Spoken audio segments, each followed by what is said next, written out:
ओम नमः सिद्धेभ्यः।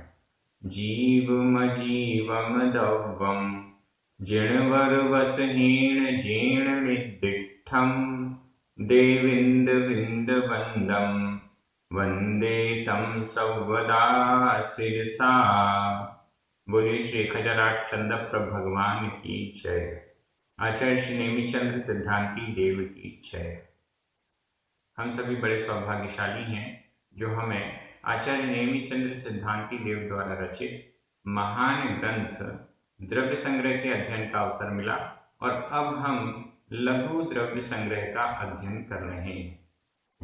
इस ग्रंथ में द्रव्यों के बारे में जो विशेष वर्णन है वो हमें प्राप्त हो रहा है। आज हम दो गाथाओं का अध्ययन करेंगे। क्रमशः गाथा क्रमांक 16 और 17, ये दोनों गाथाएं बहुत महत्वपूर्ण हैं। आश्रव, बंध और संवर, इनका स्वरूप हमें इन गाथाओं के द्वारा स्पष्ट हो पाएगा। चलिए प्रारंभ करते हैं। गाथा क्रमांक 16, उच्चारण। मिच्छत्तम, मिच्छत्तम, आधा छ आधा त पूरा। मिच्छत्तम। हिंसाई, हिंसाई, यहाँ पर ई बड़ी है। हिंसाई।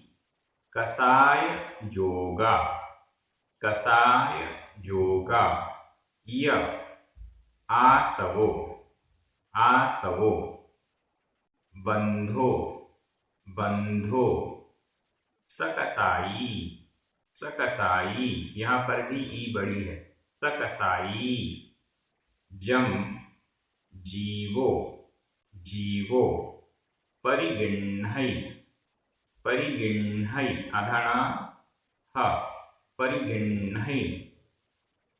पोग्गलम, पोग्गलम। विविहम, विविहम। मिच्छत्तं हिंसाई, मिच्छत्तं हिंसाई। कसाय जोगाय आसवो बंधो, कसाय जोगाय आसवो बंधो। सकसाई जम जीवो, सकसाई जम जीवो। परिगिण्है पोग्गलं विविहं, परिगिण्है पोग्गलं विविहं। बहुत अच्छी गाथा है और इसमें आसवो बंधो, आश्रव और बंध, इन दोनों का स्वरूप इस एक गाथा में स्पष्ट किया गया है। ऊपर वाली लाइन में आश्रव का वर्णन है और नीचे वाली लाइन में बंध का वर्णन है। आसवो, आश्रव। आश्रव क्या होता है? आश्रव किसे आश्रव कहते हैं? कर्मों के आने के द्वार को आश्रव कहा जाता है। ये हमने बहुत पहले से, जब से बालबोध पढ़ रहे हैं तब से यह परिभाषा हमारे सामने है।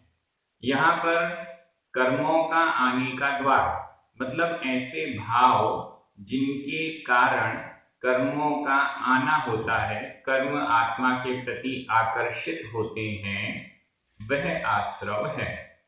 तो कौन से ऐसे भाव हैं उनको यहाँ पर स्पष्ट किया गया है। हालांकि द्रव्य संग्रह में भाव आश्रव और द्रव्य आश्रव दोनों का वर्णन है, लेकिन लघु द्रव्य संग्रह में यहाँ पर अभी भाव आश्रव, भाव बंध, भाव संवर आदि इनका ही विशेष रूप से वर्णन, मतलब सामान्य दृष्टि से आश्रव, बंध, संवर इत्यादि ये परिभाषित किए जा रहे हैं। यहाँ पर मिच्छत्तम, हिंसाई, कसाय जोगा, य आसवो। आसवो आश्रव है। कौन, क्या क्या आश्रव है? सबसे पहले मिच्छत्तम, सबसे पहला द्वार, सबसे पहला कारण जिससे कर्मों का आना होता है वह है मिच्छत्तम। मिथ्यात्व सबसे पहला द्वार है। मिथ्यात्व के कारण कर्मों का आना सबसे अधिक होता है, ऐसा भी हम समझ सकते हैं। तो तो सबसे पहला द्वार हुआ आश्रव का, भावाश्रव का सबसे पहला भेद हुआ मिथ्यात्व। दूसरे नंबर पर लिखा हुआ है हिंसाई। यहां संधि विच्छेद कर लें, हिंसा, आई, हिंसा, सा में बड़ा आ, आई बड़ा आ, दो बड़े आ मिलकर बड़ा आ ही हुआ। हिंसा, आई, हिंसाई। हिंसा आदि, हिंसा आदि, हिंसा आदि 5 अव्रत या पाप। हिंसा आदि 5 पाप जिसे अव्रत भी कहा जाता है। व्रतों का ग्रहण नहीं होना अव्रत है। पाप का त्याग नहीं होना अव्रत है। अविरति भी जिसे कहते हैं। ये 5 प्रकार की अविरति है। इन 5 प्रकार की अविरति को भी आश्रव का द्वार कहा गया है। यह दूसरे नंबर का द्वार है। मिथ्यात्व पहले नंबर का द्वार है, अविरति यह दूसरे नंबर का द्वार है। हिंसा आदि, आदि शब्द से क्या क्या लेना है? झूठ, चोरी, कुशील और परिग्रह। ये 5 पाप हो गए, हिंसा, झूठ, चोरी, कुशील और परिग्रह। इन 5 पापों का त्याग न होना अविरति है, अव्रत है, और इस अव्रत के कारण कर्मों का आना होता है। जब तक हम 5 पापों का त्याग नहीं करेंगे तब तक कर्मों का आना निरंतर जारी रहेगा। जब तक मिथ्यात्व को नहीं छोड़ेंगे, जब तक कुगुरु, कुदेव, कुशास्त्र को मानना, पूजना नहीं छोड़ेंगे, तब तक कर्मों का आना चलता रहेगा। तीसरे नंबर पर कसाय, जोगा, य मतलब और, कसाय और जोग, योग, कषाय और योग। तीसरे नंबर पर है कषाय और चौथे नंबर पर है योग।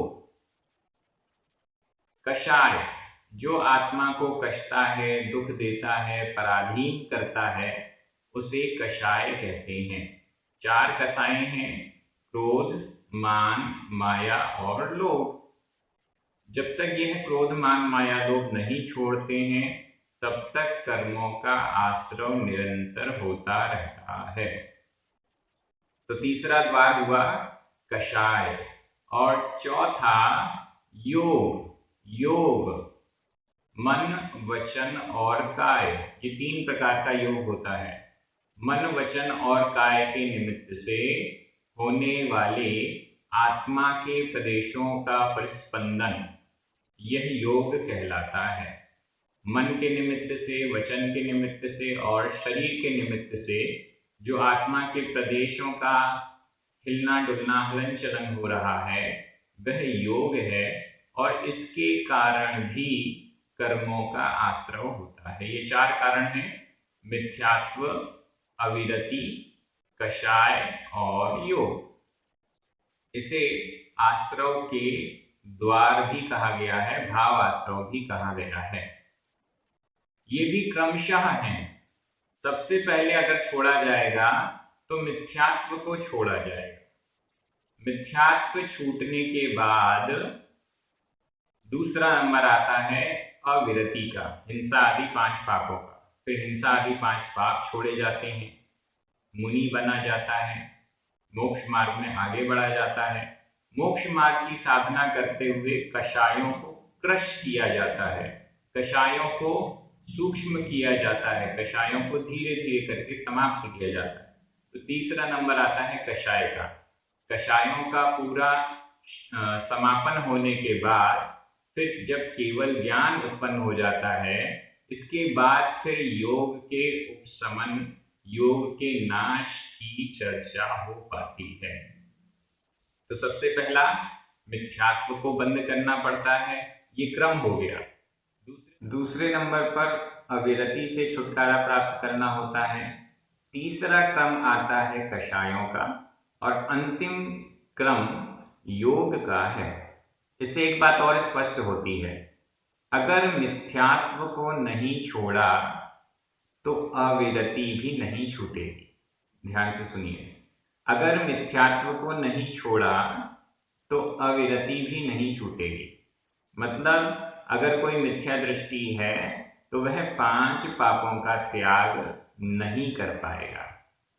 इसके बाद दूसरे नंबर पर बाह्य रूप से भले कर ले लेकिन अंतरंग से नहीं कर पाएगा और उसका जो गुण स्थान है वो मिथ्यात्व ही बना रहेगा, पहला गुण स्थान ही बना रहेगा, ऐसा समझना चाहिए। अब जिसने मिथ्यात्व नहीं छोड़ा तो अविरति नहीं छूटेगी। जिसने अविरति नहीं छोड़ी, जिसने 5 पापों का त्याग नहीं किया, उसकी कषाएं भी नहीं छूटेंगी। मतलब जो मुनि नहीं बना, जो मोक्ष मार्ग में आगे नहीं बढ़ रहा है, उसकी कषाएं नहीं छूटेंगी। कषायों को छोड़ना है तो व्रतों को ग्रहण करना ही पड़ेगा। इसके बाद जिसकी कषाएं नहीं छूटी, उसका मन वचन और काय की चंचलता नहीं छूटेगी। फिर से सुनिए, जिसकी कषाएं नहीं छूटी, जिसका क्रोध मान माया लोभ बढ़िया चलता रहता है, ऐसा व्यक्ति मन वचन काय को स्थिर नहीं कर सकता। मन वचन काय का जो योग है उसको समाप्त नहीं कर सकता, ऐसा हमें समझना चाहिए। तो इस दृष्टि से ये चिंतन के योग्य बहुत अच्छा विषय है। आश्रव के बारे में, आश्रव भावना के संबंध में जब अपन ने बारसाणुपेक्षा का अध्ययन किया तब भी बहुत अच्छा वर्णन आया। द्रव्य संग्रह के समय बहुत डिटेल के साथ, विस्तार के साथ चर्चा की गई और यहाँ पर भी थोड़ी सी चर्चा की गई है। तो आश्रव हो गया। इसके बाद बंधो। बंध, बंध किसे कहते हैं? बंध की परिभाषा सकसाई जम जीवो परिगिण्है पोगलम विविहम।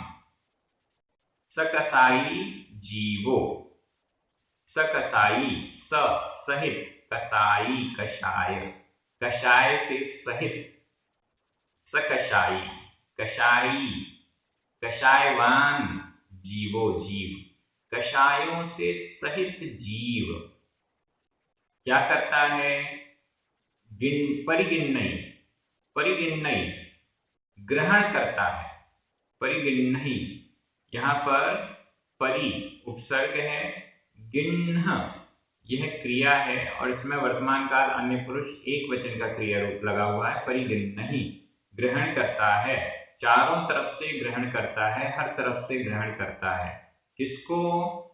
पोगलम विविहम जम, जम जो पोगलम पुद्गलों को, विविहम विविध, विविध अनेक प्रकार के, विविहम विविध अनेक प्रकार के, पोगलम पुद्गलों को गिण्है परिगिण्है ग्रहण करता है। कषाय सहित जीव जो अनेक प्रकार के पोगलम पुद्गलों को परिगिण्है ग्रहण करता है, वह बंधो बंध है। बंध क्या है? आत्मा और कर्मों का एकमेक संबंध हो जाना। आत्मा और कर्मों का, कर्म आत्मा से बंधने के लिए आ रहे हैं, यह आश्रव, और वो आत्मा से संबंध को प्राप्त हो गए हैं, चिपक गए हैं, संबंध बंध को प्राप्त हो जाते हैं, यह बंध है। तो ये कैसा है? कषायवान जीव के कारण, कषाय के कारण यह होता है। आश्रव इन कारणों से कर्मों का आना हुआ। बंध यह आकर चिपक गया, बैठ गया, आत्मा के प्रदेशों के साथ एक संबंध को प्राप्त हो गया, वह बंध है। और इस बंध का कारण है कषाय। अन्य ग्रंथों में भी लिखा हुआ है कि कषाय के कारण बंध होता है। जितनी तीव्र कषाय उतना तीव्र बंध, उतना ज्यादा बंध। इस प्रकार से हम समझ सकते हैं। तो कर्मों के बंध से बचने के लिए हमें कषायों को मंद करना होगा, कषायों को समाप्त करना होगा, ऐसा हम समझ सकते हैं। आश्रव से बचने के लिए आश्रव के द्वारों से बचना पड़ेगा। बंध से बचने के लिए कषायों से बचना पड़ेगा, ऐसा समझना चाहिए। तो यहाँ पर गाथा तो एकदम स्पष्ट हो गई है। विभक्तियों की दृष्टि से देखते हैं।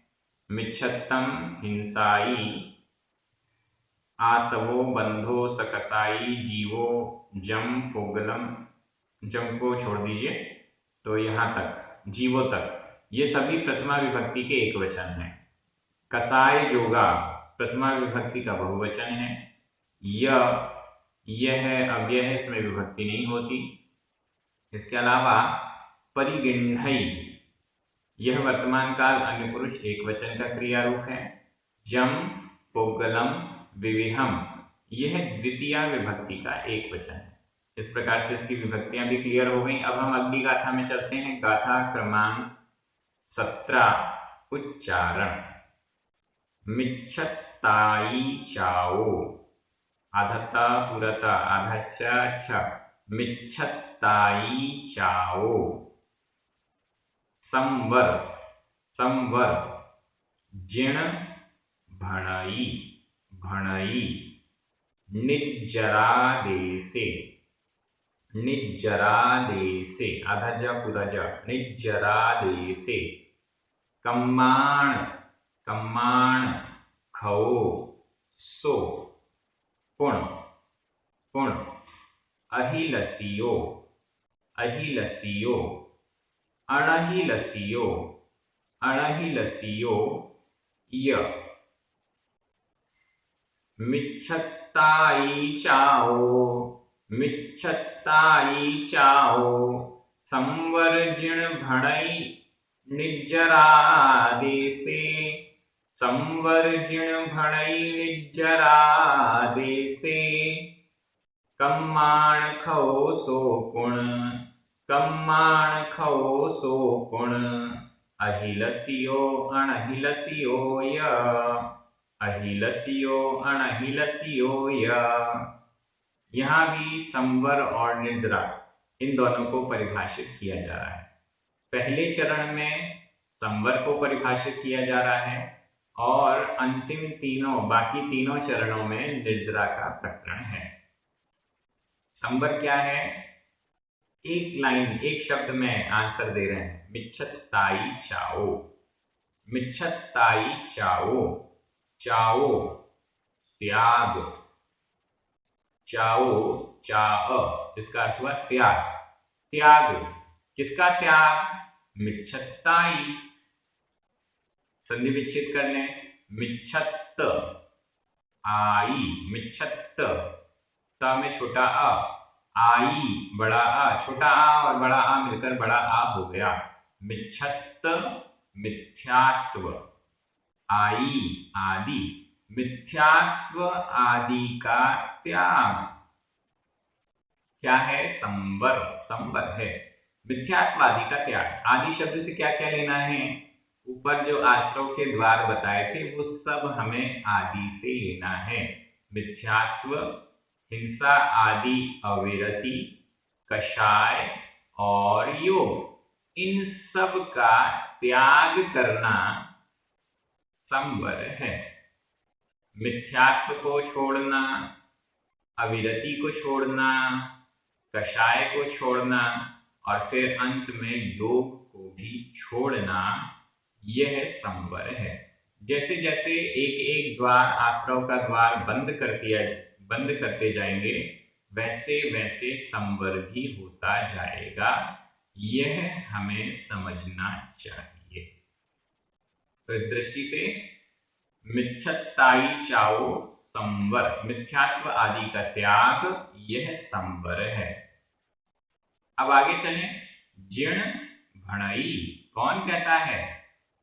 जिण, जिण, जिनेन्द्र भगवान भणई कहता है। जिण भणई, जिण, जिण, जिनेन्द्र भगवान कहते हैं निज्जरादेसे, निज्जरादेसे। यहां भी संधि विच्छेद करें। निज्जरा आदेसे, निज्जरा, रा में बड़ा आ, आदेसे बड़ा आ, दो बड़े आ मिलकर बड़ा आ हो गया। निज्जरा आदेसे, निज्जरादेसे। निज्जरा, निर्जरा, आदेशे, आदेश में निर्जरा के आदेश में, आदेश से यहाँ तात्पर्य है प्रकरण, निर्जरा के प्रकरण में, निर्जरा की विवक्षा में, आदेश का अर्थ विवक्षा भी होता है, अपेक्षा भी होता है। निर्जरा की विवक्षा में, निर्जरा की अपेक्षा में, निर्जरा के प्रकरण में जीर्ण भणई, जीर्ण जिनेन्द्र भगवान भणई कहते हैं। निर्जरा के अपेक्षा से, निर्जरा की अपेक्षा में, निर्जरा के बारे में जीर्ण भणई जिनेन्द्र भगवान कहते हैं। क्या कहते हैं? तो यहां नीचे वाली लाइन, कम्माण खो सो पुण, सो यानी वह, पुण फिर, क्या है वह? कम्माण खो, कम्माण कर्मों का, खो क्षय यानी क्षय, कम्माण कर्मों का क्षय, यह निर्जरा है। निर्जरा क्या है? कर्मों का क्षय है।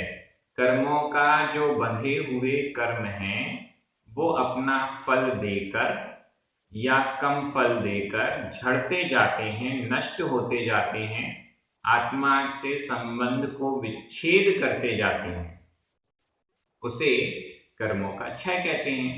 कम्माण कर्मों का, खो क्षय, क्षय यह निर्जरा, निर्जरा है। कर्मों का क्षय यह निर्जरा है। कर्मों को हटाते जाना, हटाते जाना, हटाते जाना, यह निर्जरा है। यह निर्जरा कैसी होती है? सो पुण, सो यानी वह, पुण पुनः, वह अहिलसियो, अणहिलसियो, या यानी और, अहिलसियो अभिलषित, अणहिलसियो अनभिलषित, अभिलषित और अनभिलषित। अभिलषित का अर्थ है चाही गई, इच्छा की गई, इच्छा पूर्वक, और अनहिलसियो इच्छा से रहित, अनिच्छा पूर्वक, चाह कर और अनचाहे, दोनों रूप से। कर्मों की निर्जरा, कर्मों का झड़ना दोनों प्रकार से होता है। इच्छा पूर्वक भी होता है और अनिच्छा पूर्वक भी होता है। इसको ही सकाम निर्जरा और अकाम निर्जरा भी कहते हैं। द्रव्य संग्रह में सकाम निर्जरा और अकाम निर्जरा की चर्चा नहीं की गई। वहां पर तो तपस्या के द्वारा जो निर्जरा की जाती है और बिना तपस्या के द्वारा नॉर्मल जो निर्जरा होती है, इन दो प्रकार की निर्जरा की चर्चा की गई है। लेकिन यहाँ पर सकाम निर्जरा और अकाम निर्जरा दोनों को यहाँ संकेत अनाहिलसियो, अहिलसियो इन शब्दों के द्वारा किया गया। अभिलषित चाही गई, मतलब इच्छा पूर्वक जो हम कर्मों की निर्जरा करने के लिए जो तपस्या आदि की जा रही है, वह निर्जरा अभिलषित है। और अनभिलषित मजबूरी में जो सहन करना पड़ता है, उसके कारण जो कर्म झड़ते हैं, वो अनभिलषित है। अनभिलषित जैसे किसी को जेल में डाल दिया गया। अब जेल में गया हुआ व्यक्ति चुपचाप सहन कर रहा है, कुछ हल्ला गुल्ला नहीं कर रहा है, कुछ कूट पटांग नहीं कर रहा है, विरोध आदि नहीं कर रहा है, चुपचाप अपने कर्मों का उदय सहन कर रहा है, यह अकाम निर्जरा है, अनभिलषित है, नहीं चाहते हुए भी सहन करना पड़ रहा है।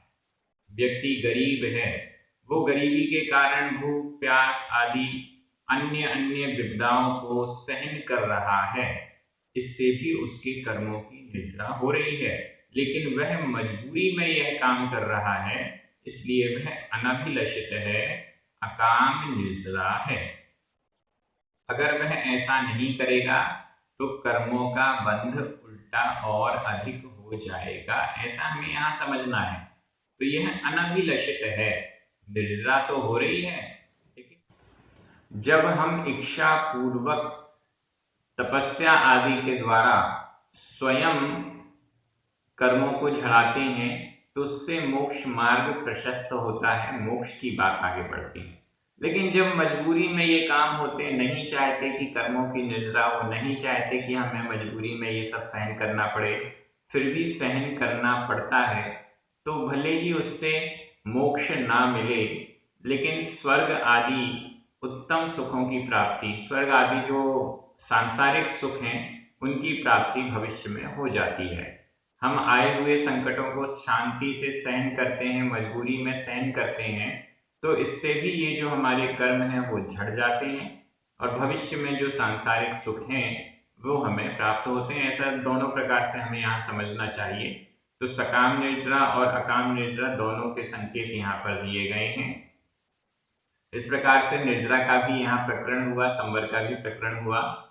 विभक्तियां देख लेते हैं यहाँ पर। मिच्छत्ताई चाओ, संवर, सो, खओ, अहिलसियो, अणहिलसियो, ये सभी प्रथमा विभक्ति के एक वचन हैं। संवर में मूल शब्द रखा हुआ है, विभक्ति का चिन्ह नहीं लगा हुआ है, फिर भी यह प्रथमा विभक्ति के एक वचन में है। जिण, यह भी इसी प्रकार से है, प्रथमा विभक्ति का एक वचन है, यहाँ पर भी मूल शब्द दिया हुआ है, विभक्ति का चिन्ह नहीं लगा हुआ है।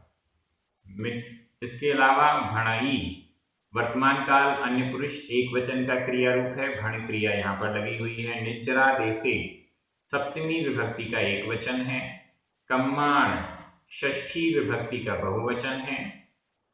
पुण, यह पुण और ये दोनों ही अव्यय हैं, इसमें विभक्तियां नहीं होती हैं। इस प्रकार से विभक्तियां भी पूरी हो गई हैं। दोनों गाथाएं बहुत अच्छी हैं और बड़ी संक्षेप में इन दोनों गाथाओं के द्वारा आश्रव, बंध, संवर और निर्जरा, इनका स्वरूप हमें प्राप्त हुआ है। विस्तार के लिए अन्य अन्य ग्रंथों के अध्ययन में इसका विस्तार हम प्राप्त कर सकते हैं। आप सभी बहुत अच्छे से अध्ययन कर रहे हैं। प्राकृत भाषा की दृष्टि से एक एक शब्द को समझने का हमारा पुरुषार्थ हो रहा है। सभी पढ़ने वालों को बहुत बहुत धन्यवाद। पुण्यार्जकों को विशेष धन्यवाद। सभी को जय जिनेन्द्र। जिनवाणी माता की जय।